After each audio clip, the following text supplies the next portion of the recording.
প্রচারটুকু না করেছে, আমরা যারা জেলখানায় ছিলাম, সারা বাংলাদেশটাই জেলখানা ছিল, বিশেষ করে ছাত্র দলের ভাইরা, যুব দলের ভাইরা, অন্যান্য অঙ্গ সংগঠনের ভাইরা যারা জেলখানায় ছিল, আমরা সেই ফ্যাসিস্ট হাসিনার অত্যাচার সহ্য করে এখনো বিএনপির এই সংগঠনটুকু করছি। এজন্যই যে আমাদের নেত্রী আপসহীন নেত্রী, যার কারণে আজকে সারা বাংলাদেশের মানুষ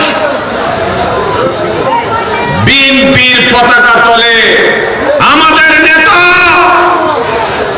শহীদ জিয়াউর রহমান, স্বাধীনতার ঘোষক,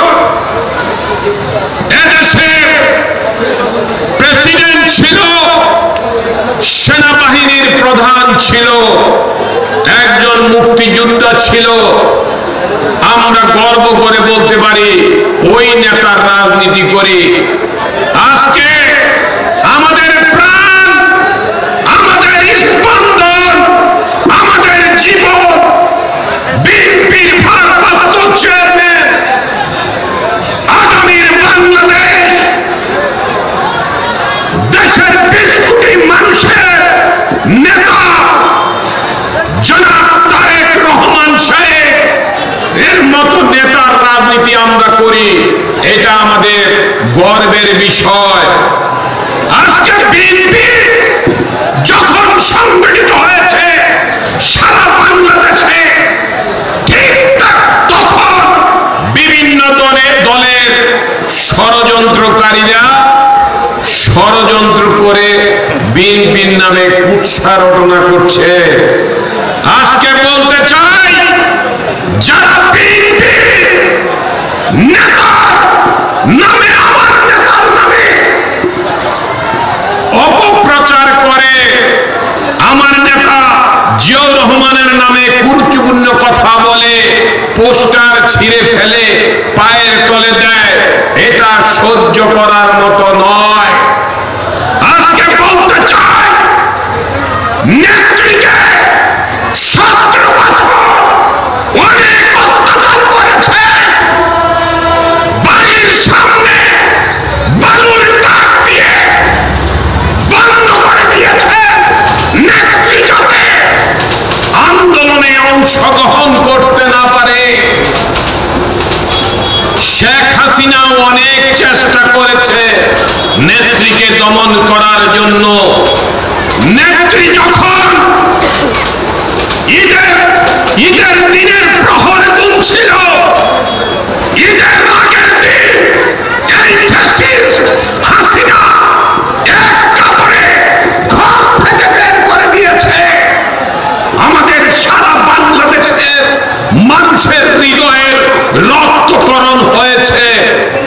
আজকে বলতে চাই, অত্যাচার অনেক করেছে। আজকে শেখ হাসিনা কোথায়, আর আমার নেত্রী, দেশনেত্রী বাংলাদেশে অবস্থান করছেন। আমি বলতে চাই, আমাদের নেত্রী এত অত্যাচার করার পরও থামেনি। নেত্রীকে কারাগারে নিয়ে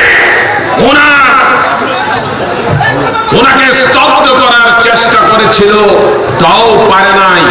আজকে বলতে চাই, যারাই ষড়যন্ত্র করছেন, বিএনপিকে গুতা মারছেন, খোঁচা দিচ্ছেন, এগুলি কইরেন না। কারণ বিএনপি বাংলাদেশে একটা বৃহৎ রাজনৈতিক দল। এই দল সামনে নির্বাচন করলে অনেক আসন নিয়ে বিজয় লাভ করবে। এর জন্য আপনারা হিংসা করেন না, হিংসা করে কোনো লাভ হবে না। এদেশে বিএনপি নির্বাচনের মাধ্যমে এসে প্রমাণ করবে বাংলাদেশে বিএনপি ছাড়া কোনো সংগঠন নাই। বক্তব্য দীর্ঘায়িত করব না, আসুন আজকে বলতে চাই, লাকসামে আমাদের নেতা কালাম ভাই করেছে কি করেন নাই আপনারা আমার চেয়ে ভালো জানেন। বিপদে উনি আপনাদের পাশে ছিল, এখনো আছে, সামনেও থাকবে এবং মরণ পর্যন্ত দলের জন্য কাজ করে যাবেন, এটাই আমি বিশ্বাস করি। আজকে বলতে চাই যে ইউনিয়ন সম্মেলনে এসে আপনাদের মাঝে দাঁড়িয়েছি, আপনাদের কাছে অনুরোধ, নেতা নির্দেশ দিয়েছে আগামীর বাংলাদেশ শ্রদ্ধা ভারপ্রাপ্ত চেয়ারম্যান নির্দেশ দিয়েছে দলকে ঐক্য করতে হবে, দলকে সুসংগঠিত করতে হবে। দল যদি সুসংগঠিত হয় কোন ষড়যন্ত্র দলের কিছুই করতে পারবে না। তাই আসুন আমরা দলকে সুসংগঠিত করে একসাথে কাঁধে কাঁধ মিলে কাজ করে স্লোগান দিতে হবে আমাদের নেতার নামে, আমাদের নেত্রীর নামে। আর সবাইকে বলবো, যদি কারো কোনো কিছু বলার থাকে নেতাদের সাথে কথা বলে শেষ করবেন, কিন্তু নিজেরা ঝগড়া করবেন না। আসুন বক্তব্য শেষ করছি। আল্লাহ।